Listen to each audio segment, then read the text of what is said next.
Hi friends, ఈ video నచ్చినట్లయితే like చేయండి, సబ్స్క్రైబ్ చేయండి.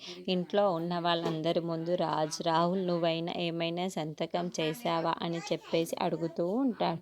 ఆ మాటలు వినగానే అక్కడున్న రుద్రాని, ఏంటి రాజ్ నువ్వు ఎలా మాట్లాడుతున్నావు? ఇప్పటిదాకా కవి అడ్డు ఉన్నాడని చెప్పేసి కవి అడ్డు తప్పించుకున్నావు.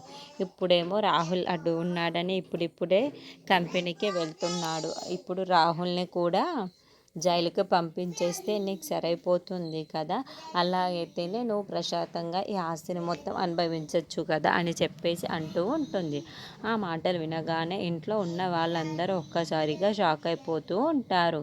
ఇంతలో అక్కడున్న రాజు మాత్రం ఆ మాటలను భరించలేక పదండి వెళ్దామని చెప్పేసి అక్కడి నుండి పోలీసులతో వెళ్ళిపోతూ ఉంటాడు. అది చూసిన ఇంట్లో ఉన్న వాళ్ళందరూ అయితే రాజ్ అని చెప్పినా ఎంత వినకుండా బయటికి వెళ్ళిపోతూ ఉంటాడు. ఇంతలో అక్కడికి అయితే కావ్య వస్తూ ఉంటుంది. ఆగండి అని చెప్పేసి అంటూ ఆ పోలీసులను ఆపి, ఈ ఫైల్ని ఒక్కసారి చూడండి, దీని మీద ఎవరు సంతకం చేశారో, ఎవరో ఆ దొంగ బంగారాన్ని ఎవరు అప్పగిస్తున్నారో మీకు మొత్తం తెలుస్తుంది అని చెప్పేసి అంటూ ఉంటుంది.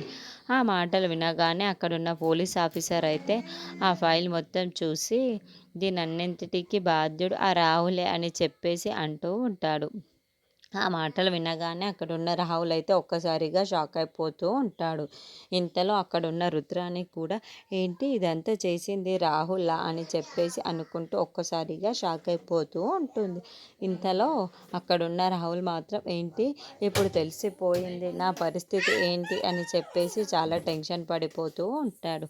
నేను ఎలా తప్పించుకోవాలి అని చెప్పేసి అనుకుంటూ ఉంటాడు.